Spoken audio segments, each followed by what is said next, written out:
Dans la paisible demeure des Leywin, une famille autrefois unie par l'amour et la compréhension, une ombre de discorde plane sur la famille.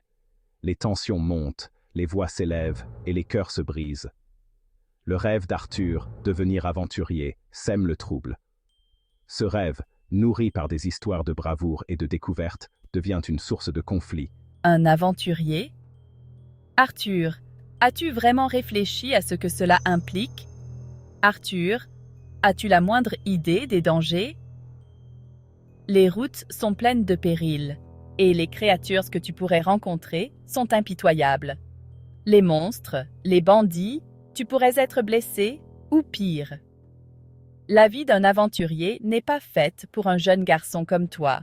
Alice, du calme. Nous devons écouter ce que notre fils a à dire. Peut-être que ce rêve est plus qu'une simple fantaisie. Arthur est assez grand pour savoir ce qu'il veut. Il a montré du courage et de la détermination. Peut-être que nous devrions lui donner une chance de prouver sa valeur. Mais c'est trop risqué. Nous ne pouvons pas simplement le laisser partir comme ça. Il est encore si jeune et le monde est si dangereux. Il est trop jeune, il a toute la vie devant lui. Pourquoi ne pas attendre quelques années de plus? Il pourrait se préparer mieux, apprendre plus et être plus en sécurité. Mais Arthur, avec une détermination inébranlable, commence à préparer son sac. Il sait que ce voyage est son destin et rien ne pourra l'en dissuader. La famille, bien que déchirée par l'inquiétude et l'amour, finit par accepter sa décision. Il l'embrasse, les larmes aux yeux, espérant qu'il reviendra sain et sauf. Arthur quitte la maison, le cœur lourd mais rempli d'espoir. Il sait que des défis l'attendent, mais il est prêt à les affronter. Son aventure ne fait que commencer. Le monde est vaste et plein de mystères.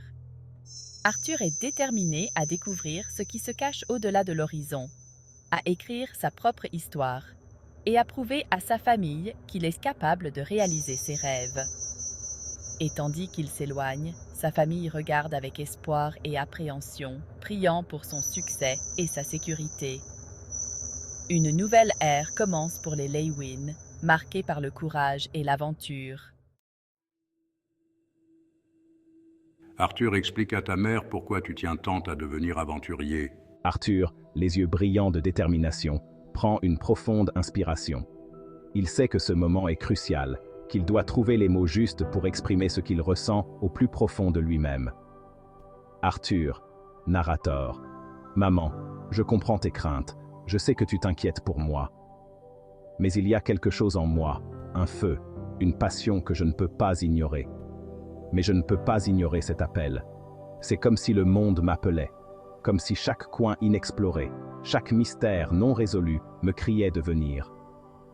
J'ai besoin d'explorer le monde, de voir ce qu'il y a au-delà de notre village, de rencontrer des gens, de vivre des aventures. C'est plus fort que moi, c'est une nécessité. De me prouver à moi-même ce dont je suis capable.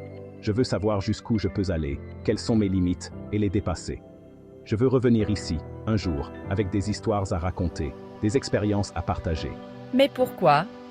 Pourquoi prendre de tels risques alors que tu as tout ce qu'il te faut ici? Tu as tout ce qu'il te faut ici, une famille aimante, un foyer chaleureux. Nous t'aimons, Arthur, et nous voulons que tu sois en sécurité. Arthur, narrateur. Je sais, maman, je sais que vous m'aimez et que vous voulez le meilleur pour moi. Mais justement, c'est parce que vous m'avez donné tant d'amour et de soutien que je me sens capable de partir. Et je vous promets de vous rendre visite aussi souvent que possible. Je ne vous oublierai jamais et je reviendrai toujours vers vous, peu importe où mes aventures me mèneront. Vous êtes ma famille, mon ancre, et c'est grâce à vous que je peux m'envoler. Arthur. Narrateur. Je vais préparer mes affaires et partir bientôt. Je sais que ce ne sera pas facile, mais je suis prêt à affronter les défis qui m'attendent. Chaque pas que je ferai, chaque obstacle que je surmonterai, Je le ferai en pensant à vous. Arthur, narrateur. J'ai déjà tracé ma route, j'ai étudié les cartes, j'ai parlé à des voyageurs. Je sais où je vais commencer, mais je ne sais pas où cela me mènera. Et c'est ça qui est excitant, l'inconnu, l'aventure. Arthur, narrateur. Maman, je te promets que je serai prudent. Je te donnerai des nouvelles dès que je le pourrai. Et un jour, je reviendrai, plus fort, plus sage, avec des histoires incroyables à raconter. Arthur, narrateur. Je t'aime, maman. Merci pour tout. Je ne serais pas celui que je suis aujourd'hui sans toi. Et c'est avec ton amour et ton soutien que je pars à l'aventure, avec une lueur d'espoir dans le cœur. Je comprends ton désir de liberté, Arthur. C'est dans le sang des Lewin. Mais le danger, Reynolds. Arthur, narrator. Je ne serai pas seule, maman. Je peux rejoindre une guilde, faire équipe avec d'autres aventuriers. Et si nous engagions un garde du corps? Quelqu'un qui pourrait veiller sur Arthur et assurer sa sécurité en tout temps? Quelqu'un d'expérimenté pour veiller sur Arthur lors de ses premières missions? Un protecteur qui connaît les dangers et sait comment les éviter. Un garde du corps? Oui, cela me rassurerait. Savoir qu'il est entre de bonnes mains me permettrait de dormir sur mes deux oreilles.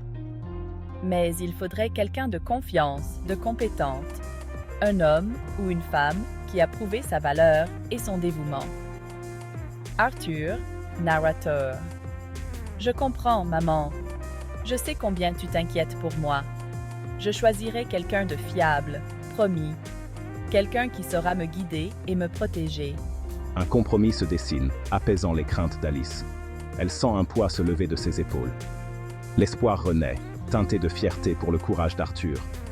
Elle voit en lui non seulement un fils, mais un futur héros. La décision de trouver un garde du corps pour Arthur est accueillie avec soulagement par tous.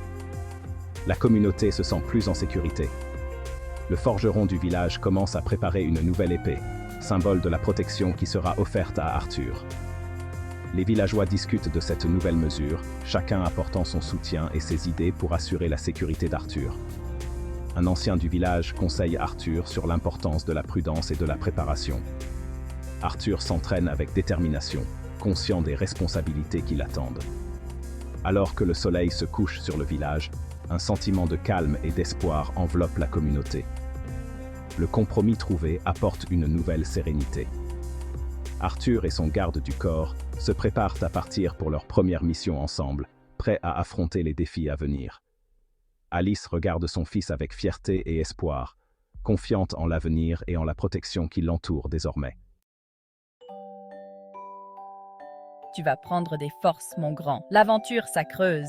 Ne t'inquiète pas, maman, je ne me laisserai pas mourir de faim, c'est mon garçon. Arthur se lance dans les préparatifs. Il lui faut une nouvelle épée, plus résistante que son arme d'entraînement. Une besace solide pour transporter ses provisions, des vêtements chauds pour affronter les éléments. Rien n'est laissé au hasard. Arthur n'oublie pas ses proches. Il décide de transmettre ses connaissances magiques à sa sœur Ellie et à Lilia, leur apprenant à contrôler leur pouvoir naissant. Concentrez-vous sur le flux d'énergie en vous. Imaginez-le comme un ruisseau que vous pouvez diriger à volonté. C'est incroyable, Arthur! Le moment du départ est arrivé. Arthur embrasse sa mère, serre son père dans ses bras, le cœur empli d'émotion. Arthur, je vous aime, je vous promets de revenir sain et sauf. Alice, fais attention à toi, Arthur. Arthur s'éloigne, la tête haute, prêt à écrire sa propre légende. Et vous, chers amis, êtes-vous prêts à suivre Arthur dans ses aventures extraordinaires? Quel chapitre ou roman aimeriez-vous voir adapté ensuite? Laissez-nous vos suggestions dans les commentaires. N'oubliez pas de vous abonner pour ne rien manquer de nos prochaines vidéos. À bientôt pour de nouvelles aventures.